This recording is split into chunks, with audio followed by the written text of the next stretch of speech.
Kenei. And there has been little, if at all, any breakthrough in the search for answers on the death of Police Sergeant Kipyegon Kenei that took place last week. Now, investigators have been interrogating people he might have met before his disappearance, then his death. Neighbours maintain that Kenei did not return home on Tuesday last week and believe that the AP officer attached to the office of the Deputy President might have been murdered. Enoch Sikolia gives Kenei's last steps. This house has been marked a crime scene since Thursday last week when the body of Sergeant Kipyegon Kenei was found in his house here. Now, that catapulted a series of investigations by detectives from the Directorate of Criminal Investigations. They are seeking to unravel what happened between Monday and Thursday last week. A timeline, they say, could tell what really happened to Kenei.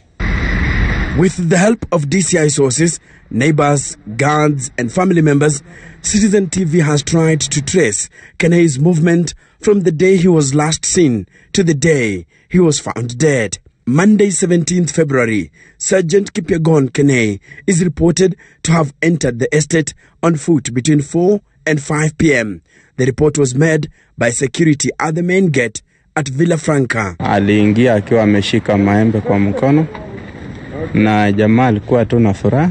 Tuesday, 18th February, Kenei was picked by someone who lives in the neighborhood and dropped at his workstation at Harambee House Annex. That was between 7 and 7:30 a.m. He was reported to have been at work the whole day on Tuesday, and at about 8 p.m., Kenei and two other officers who had been summoned by the DCI were seen together at Harambee House Annex. He said to have left the DP's office at 8:30 p.m., having completed his shift. That will be the last time he was at Harambee House Annex. Neighbors say that he never returned home on Tuesday evening. Kipyegon Kenei and two other police officers attached to the DP's office had been summoned to the DCI on Wednesday to record a statement in relation to the fake military arms procurement scandal. The three were on duty when the scam architect, former sports CS Rashidi Chesa, stepped into Harambee House Annex on the 13th day of February.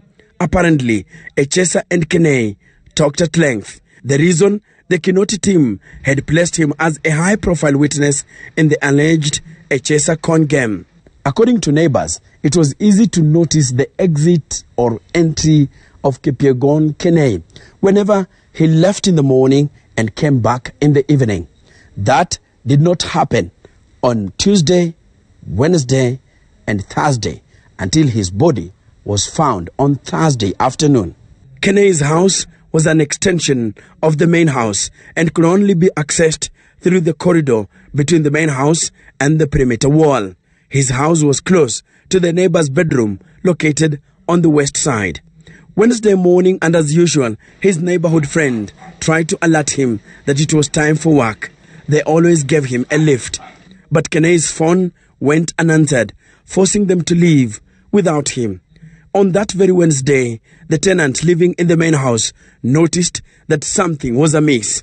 Kenei's door was partly open, his clothes still on the hanging line, and lines were on during the day. His phone was off when she tried to call him. She instructed her house help to keep checking.